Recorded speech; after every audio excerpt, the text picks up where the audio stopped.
Hi, this is Steve Nunnally with Smarter Advertising, smarteradvertisingcompanies.com. This tutorial deals with ClickFraud and our software ClickFraud Defender. What you're looking at right now is the dashboard of our ClickFraud Defender software. This is something once you've signed up with our company, Smarter Advertising, we will use this software to go in and protect you. The software will do a lot of things automated, and you'll be able to come in here and go right in and take a look at things. This dashboard you don't really need to do anything on here because all these tools carry over into the next screen. So just come here and go to our Visitor Control Center and click Account Level View. It's actually going out to Google and to our software and pulling all the statistics on what's gone on recently. Before going through and showing you how this works, I want to discuss what ClickFraud is. ClickFraud is when somebody maliciously attacks your ads. They try to go out and click your ad one time or 100 times trying to run up your bill. Why would people do that? There's angry former employees, angry customers, mean people. Most often, ClickFraud occurs because your competition is going in and trying to run you out of money. This is how many bad people that have been blocked since the account was started. Google only allows us to block 500 at a time per campaign, but what we do is we rotate the oldest ones out, rotate the newest ones in, so we're constantly blocking the newest and the worst attacks. You'll see some statistics here. These statistics come directly from Google. We have all kinds of a little signed agreement and stuff like that. We pull this information from Google. This information over here is from ours. And when you see one of these down here that's blocked, our software will take the IP address from this visitor, send it to Google, and Google will add it to what's called an IP exclusion list. And that person at that IP address will no longer be able to see your ad in the future. Let's take a second and look at these statistics. During the time period here of 3 days, Google says there were 49 clicks where these were paid clicks that sent a visitor to the website. Now there is another type of click which is down here. This is where there's a phone number in the ad and somebody using a mobile device clicks that phone number. Our software tracks 49 clicks coming in over here. In here in our new visitors, it's saying 45 clicks to the website. The 49's right in between. Normally the items line up, but it's close to midnight right now, so there's a little rollover in the difference in our time zones. Sometimes you'll have more clicks to the website than there were from Google. That's because sometimes Google doesn't charge you for a click. They declare the click invalid. Something went wrong, or they felt it was click fraud, and so they stopped it. The visitor still came to the website, which is why our software is catching it. But Google didn't bill you for it. So these over here are 49 clicks you paid for. These over here are the actual visitors coming in. Going in here, I showed there were 3 clicks where they clicked on the phone number in the ad with a cell phone. Those people did not actually go to the website. Now there's another type of click. When people come in on these paid visits up here, they come into the website and they're on a cell phone and then they click on the phone number inside the site. You paid for the click to the website. This number here is telling you how many of those people using a cell phone clicked on the phone number in the website on that paid visit. It doesn't count every phone call. If somebody's on desktop, those don't get counted because they're not clicking anything. If they write it down, if they call it later, if they save it, if they save the link and visit the link again later, you don't get charged an additional visit. You may be getting a lot more phone calls than you actually see here, but still it's a helpful tool. It's something that you don't see inside Google. This form clicks down here, that is basically during this time period 4 people sent an email. Let's look over here, average time on site. One of the things we look for is if the time on desktop is really long and the time on mobile is really short, that's often an indication that the mobile website is loading too slow and that people are actually leaving before the site opens. Depending on your type of business, number of people using desktop versus mobile can be significantly different. In most of the service industry now, mobile is usually about 80% versus something like artwork or where you need to see a bigger picture or something highly detailed, or you're reaching government employees, then the numbers for desktop will be higher. Let's go down a little bit, and each line going across here represents a visitor. These icons over here on the right hand side are telling you what kind of device they're using. For example, this one is a cell phone, desktop, cell phone, desktop. If the icon is turned green, that's saying that the person either emailed you or called you while they were on your website. Let's go in here. A lot of interesting information in here, but we showed you green here. Down here you'll see the green circle. It says form clicked. So this person, and this tells you what kind of device they're using. They're on an iPhone, Safari version 604.1. They went in and clicked the email. They came into the website at 3:53 p.m. They came in on a campaign called junk, and the trigger words furniture and removal. That doesn't mean that they typed only those two words. They could have typed additional ones. These are the Google search keywords. Google will not pass to us exactly what they typed to insert here. They spent 3 minutes and 24 seconds on the website. This is their IP address. They're in Denver, Colorado. Their internet carrier is Cellco. You could click here and see a map. One note on over here with the IP address is the map. If it's something like Comcast and a cable company, when you go in there and look at the map, they're usually within 3 blocks of that map location. However, if it's a cell phone, AT&T, T-Mobile, Sprint, something like that, what you may actually see, the city and the state here may actually not be where they are. It may actually be showing where the headquarters of AT&T is, or where you bought the phone, or more likely it's going to show you tower or station. So when you're looking at things like Comcast, you can get an idea where they are. I would not be overly concerned if what's showing here is outside your area if it's on a cell phone. Even if it's a different state, that's just where they got their service. Going through here, this is going to tell you what the person did while they were on there. Now this is a cell phone, so we look down here. On their screen, they scrolled down on their screen 2 times. They touched the screen with their fingers 30 times, and they clicked on it once, and then went to 2 pages. Let's go over here and look at even more details. The visitor came in at 3:53. They stayed 32 seconds on that page.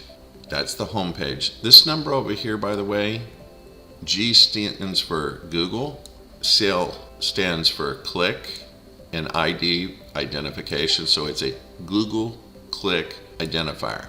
That's what this long string of numbers here. You only get one of these per paid click. So if somebody were to say bookmark the URL that came up when they clicked you, it would be this URL. But even if they save it in favorite places and visit 50 times, you only get billed for it 1 time.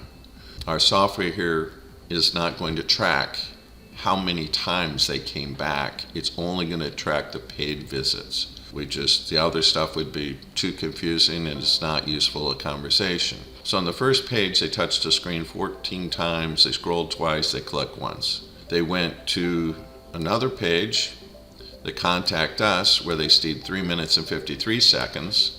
They touched the screen 16 times. They didn't scroll or anything, but they didn't need to because they were just filling out a contact form. Let's talk about the different parts in this. This information is about the person. It's their IP address. This is the history, what they've done in all their visits combined. This column is the current visit. This is what they did on the current visit. Now this threat index. Not everybody we block is doing click fraud. For example, there are some people who use a VPN for privacy. They're a very small percentage of people. On the other hand, almost everybody doing click fraud uses a VPN. Maybe not almost everybody, but a lot of them. So if we see a VPN in there, this says yes. The yes is red. Red indicates something that's not good. and this threat index box up top turns red. If they come in and we've seen them before, they'll have a score higher than 1 in here. It's Click Fraud Defender Bad Actors List. This known bad actor list, if their IP address has a history of doing bad things on the internet, you'll see a score here higher than the 001. Everything turns red. We actually track these visitors with a cookie. If they accept the cookie, great. If they turn it down, that's it. We block their IP address right there. And why did we do that? Let's say the person changes the IP address. They come in on another IP address. If we see the cookie in there, we can track it back and find where the original visitor is. It's all pretty slick, but this is basically your threat indexes. And this, of course, is information about their device. Once you've gone through this, it's really quite easy to use. One thing I'd like to point out is you can hover over anything in here, and it's self-explaining. You don't need a long written tutorial, not much longer than what I'm doing here, to just explain things. I'm going to hit less details, and this is their first visit. They've only come here on one device. Now sometimes you'll see more than one device. Let's say somebody's got a desktop and a cell phone at their house, and they're both connected to the Wi-Fi. They may come in on their desktop computer. Then they may come back and visit this, click the ad again, this time from their cell phone because they want to use it to make the call. In time, and everything in here is designed so that you can tell at a glance whether things are going good or not. Green indicates everything looks like a normal, healthy human action going to a website that the people like. Yellow indicates, maybe it's a little suspicious. Maybe they're good, maybe they're bad. And red says something went wrong, whether it's fraud or whatever else the cause. Red is always bad. The way we've got this set up in here is if they come in for 0 seconds, that means they clicked on your ad, but they didn't even wait for the page to open, we mark that as red. There are only 2 reasons for red. One is click fraud. It's where people are clicking your ad and leaving before the page opens, like click and gone. The other, though, could be that your website is really slow. We're seeing a lot of these. We should go through and look at, is your website slow? Another one is if your server is really slow. Where the computer where you put your website could be having problems. For example, at some hosting companies, the servers are so overloaded and they're sending out so much spam that sometimes your website takes longer to open than others. So that's where the red comes in. Now, we've got the time set up in here. If they stay anywhere from 1 to 19 seconds, it's indicated as yellow. That just means it's a short visit. Doesn't mean it's fraud. It just means they're most likely not a buyer. And green means they stayed 20 seconds or more. Hey, if they stay more than 20 seconds, you've got a chance to make money. And so if you're seeing a lot of red and yellow in here, you could be under attack, but we also need to go in and look at things like, do people like your website? Is your website too slow? Is your server too slow? Now, we're monitoring these all the time. Our software is going through and doing things in an automated fashion, but we actually humanly review this. Anyway, if you see some red in here, don't panic. If you do have questions, hey, drop us an email or give me a call. Just make sure it's after 12. Let's talk about the user actions. In user actions, if somebody goes to your page but they never ever move their mouse, that's just suspicious. Why would they go to a website with a desktop computer and not move their mouse? Or on a cell phone, why would they go in and not scroll, click, or touch the screen? It looks extremely suspicious. But again, it doesn't mean something is bad. Now, in the threat indexes, when it's red, it could be the VPN, the cookies, whatever. It could be a normal action, but if you can't be sure whether it's click fraud or not, isn't it better to just block whoever it is? And same thing, do they accept cookies, reject cookies? Is the person taking their device and going to a lot of different IP addresses? For example, somebody going out and driving around They take their cell phone and they visit 30 Starbucks, and at all 30 Starbucks, they click on your website. A robot is a computer program that's designed to go in and click your ad simply for the purpose of wasting your money. Normally it's competition or somebody who's really angry at you to go in and take the time. We differentiate robots. For example, a robot might go across a page in a straight line going click, click, click, click, click, click, but it doesn't actually visit any pages. It's because the robot doesn't know where the link is. Anyway, there's some user actions we go in there to identify that. At the end of each day, you'll see a summary for the day. This is the number of, over here is paid clicks. Now, if there's some invalid clicks, it'll be, let's say there were two, in addition to these 2 real clicks, there were 2 invalid clicks. This would show a total of 20 clicks minus 2 invalids. The reason we put that on there is that it would explain why there were 20 visitors that day, but only 18 paid ones. So 2 of them down there, let's say you got 2 of them down there red, that would just as likely be that those were the ones Google declared invalid. There's tips and information down here at the bottom. The reality is you're not going to need a lot of that because this is pretty much it. But I will go in and say is if you wanted to, you could go down and view by individual campaigns. We have all kinds of tools built in here where we can go in and sort the information by only desktop visitors, only mobile visitors, only people who stayed 0 seconds. We can go in and look for any specific thing. We can search for people by IP range, city, anything. And that's how we go in, and when let's say we were going to take somebody to court, or there was a problem that just wouldn't go away, we can take this down to a deeper level. It's there if you want to play with it, if you want to go in and look at it, but this is really more of an area where you want to just ask for our help. Now there are a couple things up here. This one is max clicks.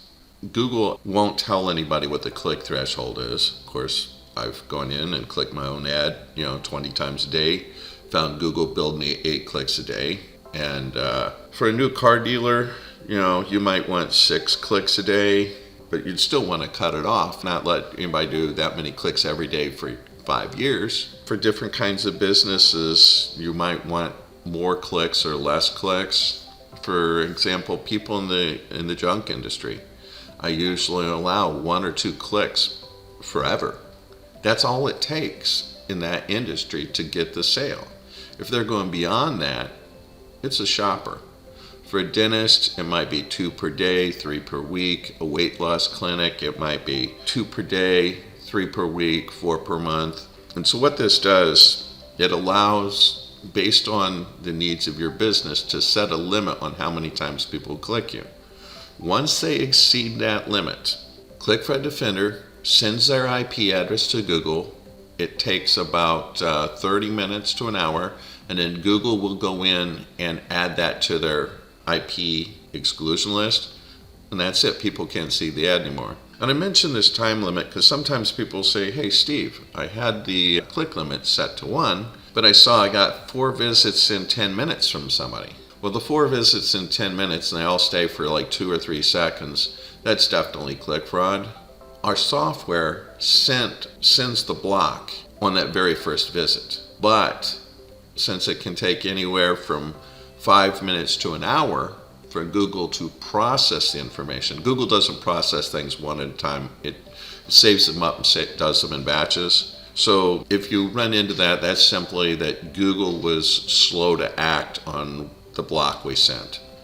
And it's bad that they got a couple extra clicks in that first day, but the good news is they're not able to sit there and do that every day for the rest of your life. So if you're changing this, just please let us know.